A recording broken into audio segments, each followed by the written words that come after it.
hingga hilang pedih dan perih, dan aku akan lebih tidak peduli. Aku mau hidup 1000 tahun lagi. Yo, gila. Tapi lebih enak berkesenian, kemudian diakui klubnya juga sebagai kreativitas dosen. Lucunya yang mahasiswanya itu beliau guru SMP saya dan guru SMA saya. Oh, nah, itu kan gitu. sedikit pun saya tidak pernah terbayangkan menjadi dosen.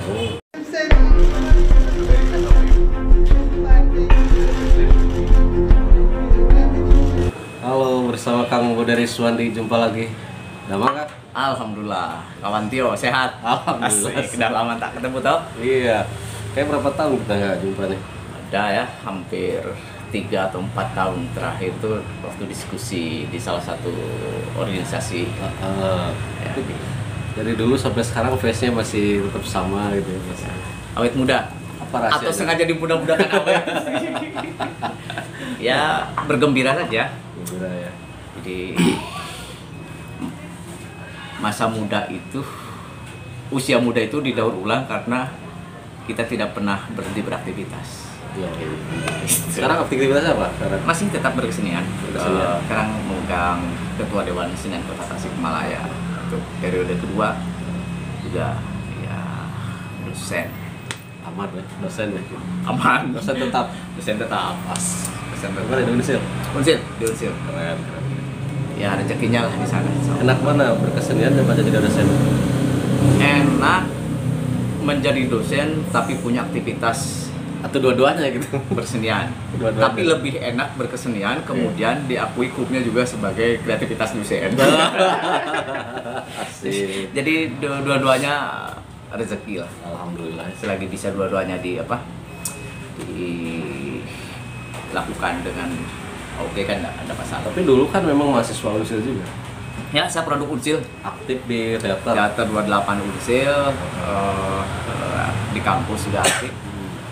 Bahkan pas tingkat 4 ya, tingkat 4 kuliah itu mau masa akhir sudah mulai ngajar di kelas karyawan. Diminta ngajar kelas karyawan, lulus langsung menjadi asisten dosen Babeh kita, Pembina Teater 28, Babeh Jojo. Halo Babeh. Berarti tergolong jenius berarti.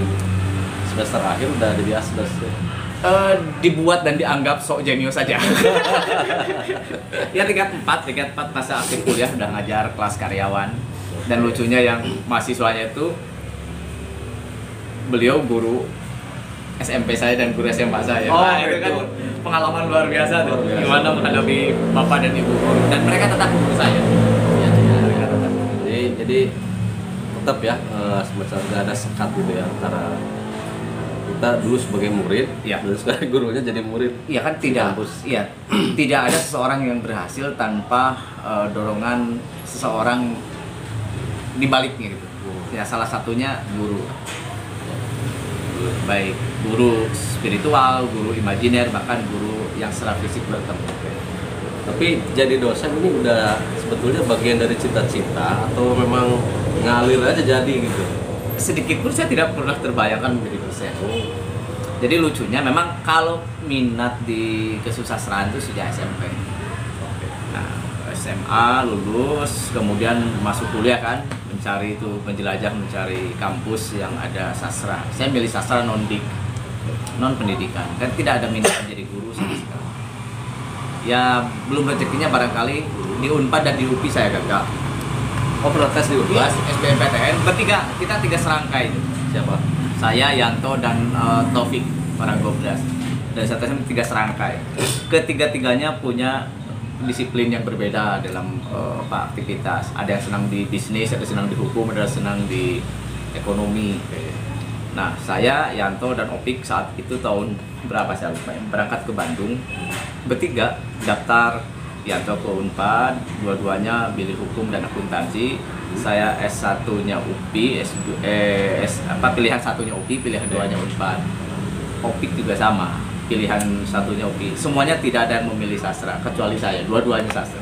Nah, Opik waktu itu kalau tidak salah milih ekonomi yang pilihan duanya tidak diisi. Wah, ini saya bingung nggak tahu. Udah Pik, lu sama saya aja di sastra Indonesia non-dik, biar kita barengan kuliahnya. Ujian dia tidak punya minat sedikit pun di sastra Indonesia. pas buka di koran kan, lu di koran pengumuman kan? Pengumuman di koran. Nggak ada nama saya, mayornya ada nama Opik. Wah, Opik lulus mantap, lulusnya jurusan sastra Indonesia UPI. Ini gimana saya keterima, gimana tugas? Setiap ada tugas pasti datang ke Tasik kok. Oke. Wah, jadi oke lah, Pik. Itu rezeki. Nah, rencana masuk ke daftar ke ISB, ke STSI di jurusan teater. Udah daftar, cabut lagi sama ibu, tidak dikasih restu gitu. Nah, udahlah di Tasik aja. Nah, di Tasik tidak ada jurusan eksaminasi. Di Unsil ada bahasa Indonesia, tapi labelnya kan FKIP. Guru nih. Ya, udah gitu masuk aja lah, dinikmati. Tapi mungkin rezekinya di situ. Di Unsil, di FKIP, di keguruan, Jurusan bahasa Indonesia. Jurusan bahasa Indonesia. Pendidikannya tadi kalau di mungkin sudah dicatat di Lauhul Mahfuznya bahwa saya harus di situ. Oke. Dan akhirnya mengabdi di rumah yang sama. Rezeki Allah. Jadi setelah gagal di UPI, gagal di Unpad, gagal kan? Ya, masuk ke Unsil. Masuk di UPI. Ya, sempat daftar dulu ke STSI. STSI, ya. Jurusan teater ya. Itu perjalanan ya, tapi heran ya, justru yang tadi yang nggak minat di dunia sastra malah lolos. Iya. Jadi gini, ada hoki ya. Sambil ngopi kita ya. Boleh. Sambil ngopi, ini kopinya serius nih dari Bantaeng. Kopi apa nih? Bantaeng, Robusta. Robusta. Hitam pekat. Boleh ada Hitam kopinya, tetapi hatinya masih kita putih gitu. Iya. Mereknya apa nih? Ini kopi lokal. Bisa di-order di mana? Bantaeng. Ini kiriman teman-teman dari berbagai daerah. Oke, siap. Nah, jadi SBMPTN itu saya kira berlaku ya untuk dimanapun. Kadang-kala yang minatnya tinggi belum tentu juga lolos. Jadi yang jelas adalah hokinya mungkin di situ. Tapi kan Tuhan punya rencana lain. Kalau saya di UPI atau di Unpad mungkin tidak menjadi dosen. Ya. Tiba-tiba di UNSI, udahlah rezekimu di Tasik, tinggal di Tasik dan sebagainya. Tapi walaupun dari Tasik, udah kan mendunia. Mudah-mudahan. Dalam arti gini, diundang kemana-mana. Ya gitu. itu rezekinya. Ya kan? Saya tidak ditolak di Unpad, ditolak di bukan ditolak, tidak keterima Tidak ujian diterima. di Unpad, tidak keterima ujian di UPI, akhirnya di Tasik. Tapi berkali-kali saya menjadi narsum dan juri baik di UPI maupun di Unpad. Nah, itu maksud saya tuh. Itu rahasia. Tapi teman yang dua ini gimana sekarang? Teman yang dua ini sekarang yang satu kan jurusan hukum, akhirnya di Tasik. Yang satu jadi pebisnis sandal, yang satu dia buka cuci mobil. Yanto yang hukum. Jadi yang jurus sastra tadi itu Tidak, dia jadi sastrawan. bisnismen sekarang. Oh, jadi bisnismen. Nah, memang grupnya itu Grupnya ya. di situ. Jiwanya di situ. Tapi kan sekarang saya di UPI. Sekarang sedang mencoba ambil program doktoral di UPI. Di Lagi Bandung. disertasi sekarang. Jurusannya Video apa? anak sastra Indonesia. Sastra Bahasa Indonesia. Untuk membalas ketidak diterimanya Dulu, ya. S1 saya Oke, S2 di sana nggak terima berarti S1 di sana dia terima. Oh, S1 ya? S2 saya masih di Tasik. S3-nya saya lari ke Bandung. Oke. Berarti rezekinya memang aturan mainnya dari Tuhan harus S3 kamu di sini. Nah, gitu. itu mungkin. Ya. Rencana Tuhan itu menarik ya. Menarik, Misterius. misterius. Dan itu yang belum terlampaui oleh kita sifatnya kan fiksi. Fiksi, betul. Sesuatu yang tidak bisa terbaca, tapi setelah ini berarti fiksi itu sudah terhayati, sudah. Sekarang bukan lagi fiksi kan, saya di UPI. Kalau dulu dibayangkan saya ingin kuliah di UPI, gimana caranya dibayangkan ya hanya imajinasi Ya. kan. Nah, sekarang sudah fiksi itu sudah terlakoni. Gila, calon dokter nih. Amin, amin. Biasa. Mudah-mudahan dokter yang berfaedah, bukan dokter Alhamdulillah. administratif. Saya udah PNS. Nah, ini harus saya ceritakan jangan nih. Kalau misalnya bersifat rahasia jangan. Ya gini, Tapi kalau boleh Unsil 2014 ketika dinegirkan, ini baru saya bocorkan Oke. di sini. Oke. Unsil ketika 2014, maka otomatis kan awalnya keinginan rekan-rekan itu bedol desa. Seperti pada Trunojoyo pada zaman Gus Dur dan SBY itu di PTNB kemudian dinegrikan, di PNS kan. Oke. Tapi aturan mungkin berbicara lain, dan saya tidak punya minat menjadi PNS sejak kecil. Nggak ada. Tidak pernah ikut ujian, inginnya tuh bebas aja, tidak ada Casting, nggak pernah sama sekali. Nah, ketika Unsil dinegrikan, almarhum Pak Edi Herrawan, Pak Dekan FGIP, mudah-mudahan beliau husnul khotimah, Amin. menginstruksikan seluruh dosen muda harus ikut daftar yang punya kesempatan. Ya, yang didaftarkan lah. Ujiannya CAT waktu itu, yang sekali ujian, beres ujian nilai langsung keluar kan, Oke. lulus tidak. Saya juga pernah ikut. Hmm. Gagal. Itu hari pertama saya, seumur-umur baru pertama saya ikut ujian.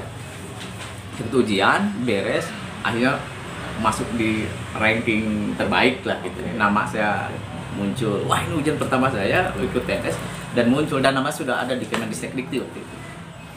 Nah, siasat punya siasat, Oke. cara punya cara, akhirnya beberapa detik ke pengumuman tiba-tiba nama saya dicoret. Wah. Nah itulah yang why tidak mungkin saya ungkap di sini. Oke. Tapi Intinya- beberapa orang paham tentang itu. Artinya gini, hanya satu orang yang dicoret atau ada beberapa? Mungkin teman-teman. Kan bahasa Indonesia. Oke. Di jurusan bahasa Indonesia itu slotnya, kuotanya ada 2. Wah. Yang mendaftar kan banyak. Saya yakin banyak waktu itu. Yang keterima, yang lolos hanya 2 orang. Saya yang dari Bandung. Nah, karena ada latar belakang, ya, saya tidak mencoba untuk merahasiakan ini dan tidak akan sampaikan. Tapi intinya saya pernah mengikuti ujian itu dan lulus, kemudian dicoret. Tapi apakah saat itu kesal? Sebagai manusia pasti ada Perasaan kesal. pasti Bukan kesalnya karena saya lulus PNS-nya, karena sejak awal tidak punya cita-cita menjadi PNS. Tapi ketika lulus tuh ada situasi yang berbicara lain. Sempat saya kejar juga untuk diajak diskusi tentang aturan main dan sebagainya. Akhirnya gitu. Nah, Berarti sampai sekarang kan ada tes lagi kan PNS, ayo ikut lagi. Saya sudah bilang saya tidak mungkin ikut lagi tes PNS. kecewa Bahwa dengan saya itu. sudah membuktikan dengan ujian pertama saya sudah lulus. Oke. Terus gimana? Saya akan ikut dengan orang tua saya yang di Universitas Siliwangi, yang mereka sudah berjasa lebih dari 20-25 tahun. Mereka tidak punya hak untuk ikut tes CPNS, dan setelah dinegerikan kemudian seperti mati ke rumahnya, tapi setelah negerikan kok merasa ada yang lain. Nah selama itu kan payung hukumnya belum jelas, sekarang ada P3K kan. Ada. Nah saya akan ikut dengan para orang tua saya yang membesarkan Unsil dari awal, yakni mengikuti jalur P3K. Oke. Nah saya start time kontrak, saya tidak akan ikut lagi tes PNS, saya ikut P3K. Alhamdulillah kemarin keluar SK-nya dan dilantik di P3K. Walaupun kan statusnya sama sih dengan ASN, hanya ada beberapa poin yang membedakan. Berarti baru tahun 2020 ya kemarin? Apa 2000? Kemarin berapa hari ke belakang, 2021. ya SK itu diberikan oleh Kementerian, SK P3K gitu. Perjalanannya kan cukup panjang nih, 2014. Sayang sekali. Sayang sekali tidak bisa diceritakan yang tadi itu. Karena ini nggak apa-apa. menyangkut beberapa hal-hal yang sangat sensitif. Tapi yang jelas saya tidak kecewa terlalu mendalam. Karena memang bukan bagian dari cita-cita. Bagian cita-cita, tapi ketika saya mengajukan pertanyaan itu kan untuk berbicara hak dulu. Setelah itu ya selesai, tidak ada dendam apa-apa. Toh kalau itu juga kan bisa sebenarnya jalur-jalur lain kita tempuh. Berdekatan dengan A, B saya bisa ditempuh, tapi kan saya tidak melakukan itu, biarkan aja. Ini pengalaman, salah satu pengalaman yang ada nggak pengalaman lain yang katakanlah unik dan bisa diceritakan, entah sebagai jadi dosen atau menjadi pembicara di luar atau sebagai apapun lah. Ya, jadi gini, ada unik ya, kalau menurut saya ini Suka menarik ditanya. nih. Kan 2010 awal saya itu menggagas satu komunitas Beranda 57. Ini tadinya untuk menampung para teman-teman yang suka menulis sastra, membaca sastra. Dan salah satu poinnya adalah sebagai jembatan mahasiswa yang masuk jurusan bahasa dan sastra Indonesia minimal memiliki keranjingan membaca karya sastra. Karena latar belakangnya juga unik-unik. Ketika masuk jurusan bahasa dan sastra Indonesia, salah satu yang paling dasar adalah ingin bacanya santai, kemudian padahal tidak begitu kan. Ketika ditanya buku apa sastra yang pernah dibaca, hampir 0% kan. Nah, saya sebagai dosen pasti akan capek mengajari mahasiswa yang demikian. Nah, ini buat komunitas, ya ini komunitas baca, komunitas kajian sastra di bidang itu kebudayaan. Kemudian menggagas safari mendongeng itu di Tasikmalaya pertama kali kan, keliling ke pati-pati itu terlibat kan waktu itu teman-teman media. Ikut ya. Beberapa tahun saya menginisiasi itu, bahkan swadaya. Akhirnya ada yang membaca gerakan itu. Ada salah seorang tenaga kerja wanita TKW dari Singapura merasa terpanggil, lalu mengontak via Facebook atau blog ingin ikut berpartisipasi. Jadi dia memberikan sejumlah uang untuk dibelikan tas, belikan makanan untuk ke pati-pati, kita sambil mendongeng. Jadi ya saya bergerak masih tetap jalannya sama, memasyarakatkan sastra ke berbagai lini dan kalangan. Nah saya tidak tahu akan ada ekses apa di balik itu. Tiba-tiba 2014 saya mendapat surat dari Menteri Pendidikan Republik Indonesia. Itu siapa? MNU.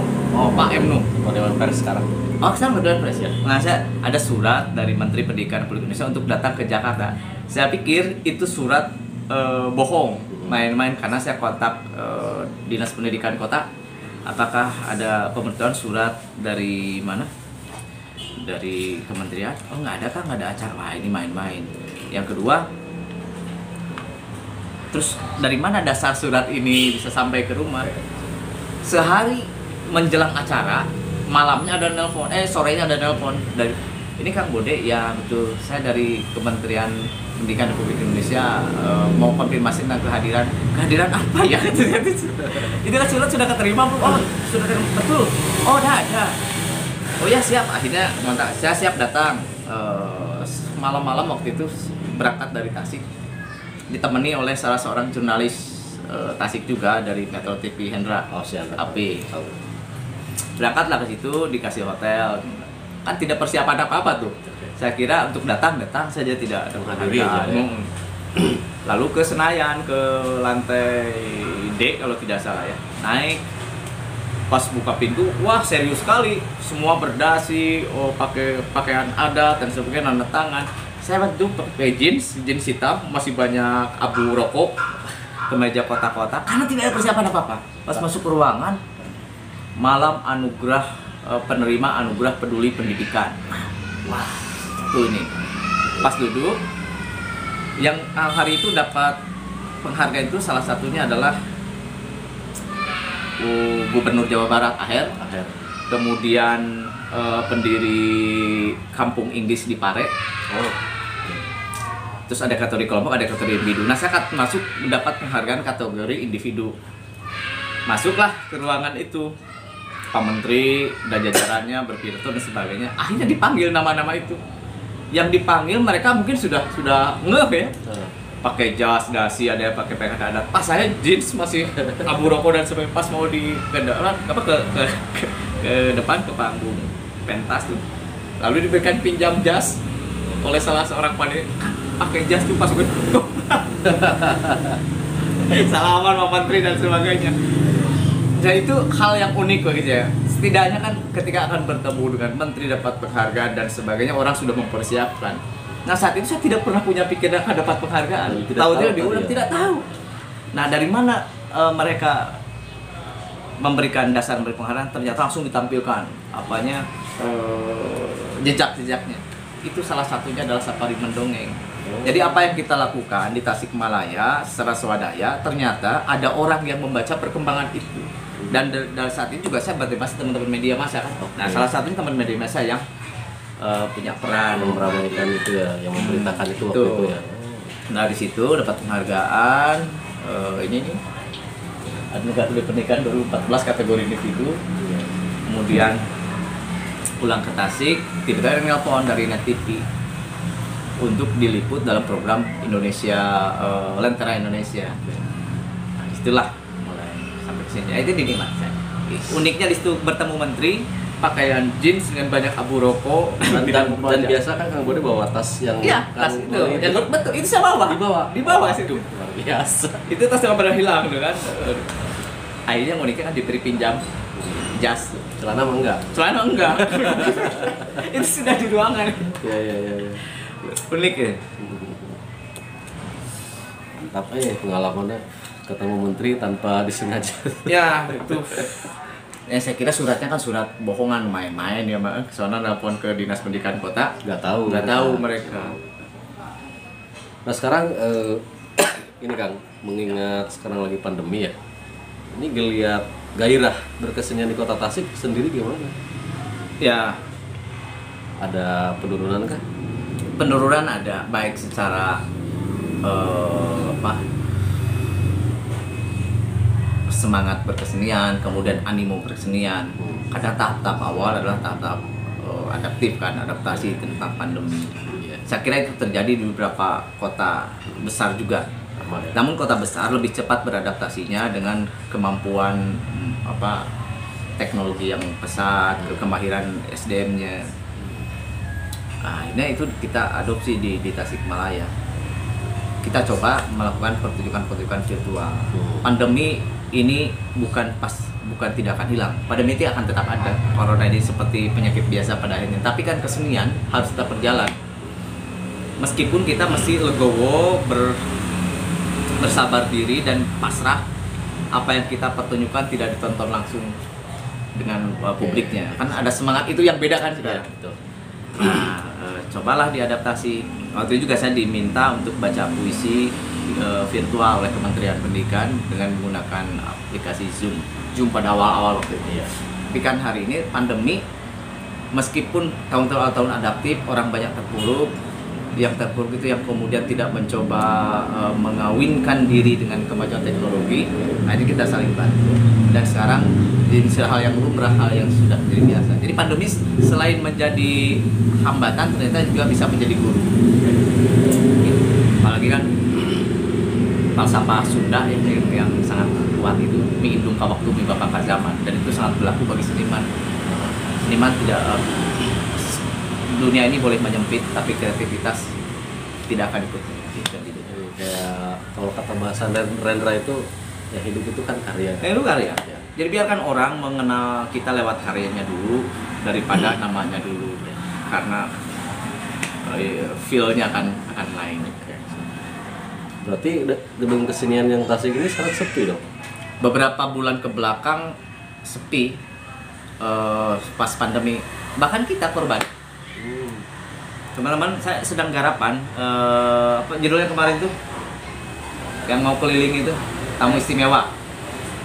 Tamu istimewa kita sudah garapan 3 bulan untuk pentas di Tasik, di Jember dan Bali, Solo dan Bali.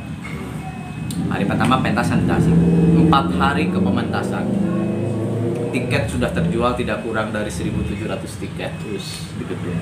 Ternyata sudah datang surat edaran dari wali kota untuk tidak melakukan aktivitas apapun. Iya. Coba, kita sudah siap, artis sudah siap, tiket sudah terjual. Gondok ayahnya pasti udah menyiapkan. Kok bisa? Padahal pada waktu itu saya sangat tidak percaya corona apa nggak percaya dan sebagainya kan. Karena awal-awal tuh konspirasi dan sebagainya itu dihitung batal.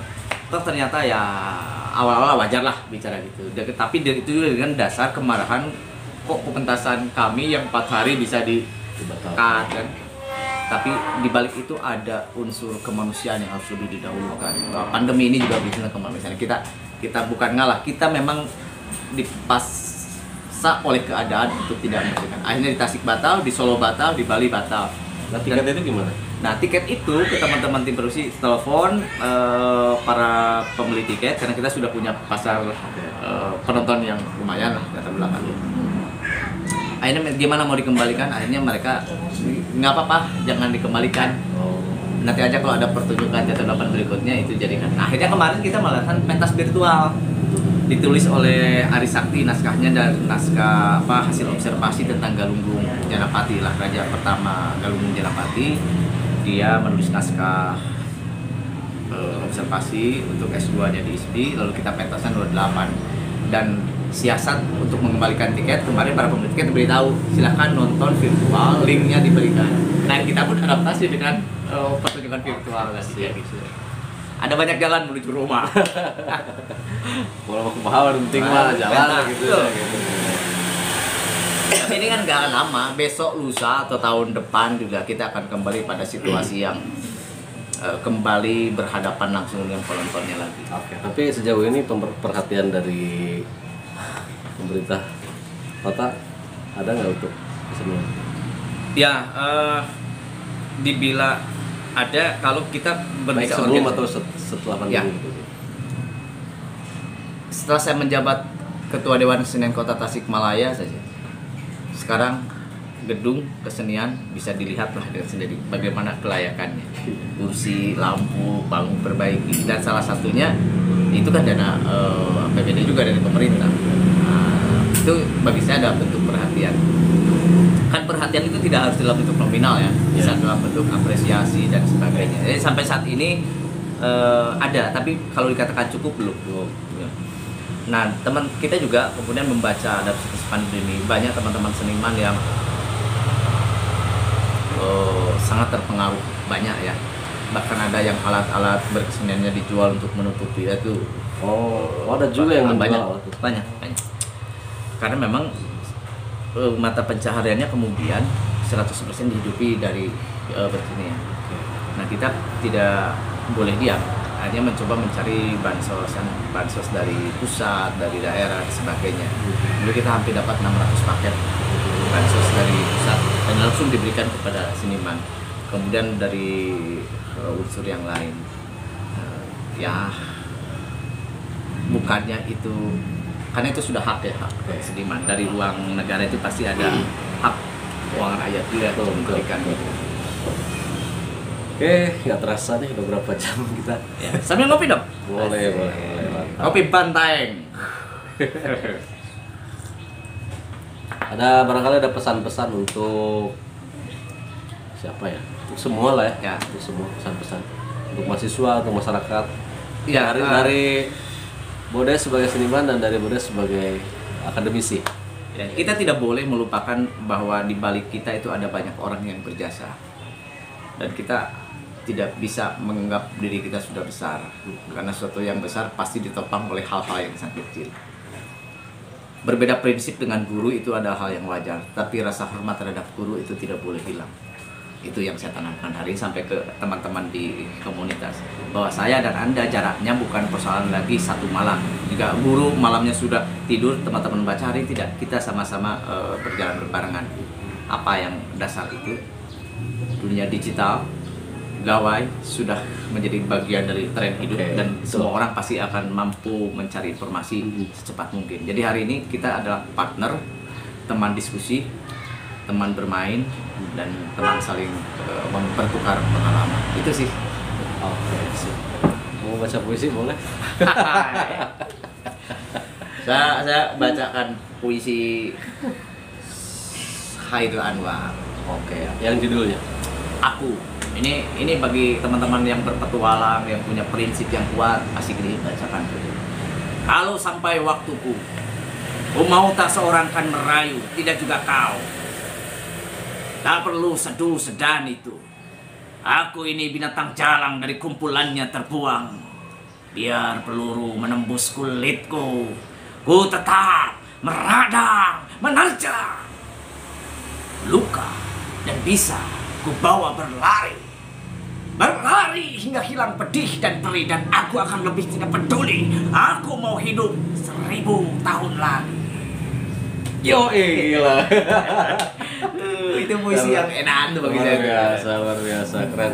Punya channel YouTube? Ada namanya? Bode Riswandi. Oke, Bode Riswandi, subscribe ya guys. Mantap. Subscribe juga channel YouTube-nya Bang Tio ini. Kang Tio channel. Kang Tio channel. Luar biasa. Edukatif. Siap, terima kasih Kang Budi atas waktunya. Mudah-mudahan lancar. Amin. Terus Amin. ya. Sehat-sehat juga. Sukses ya. Tio juga sehat.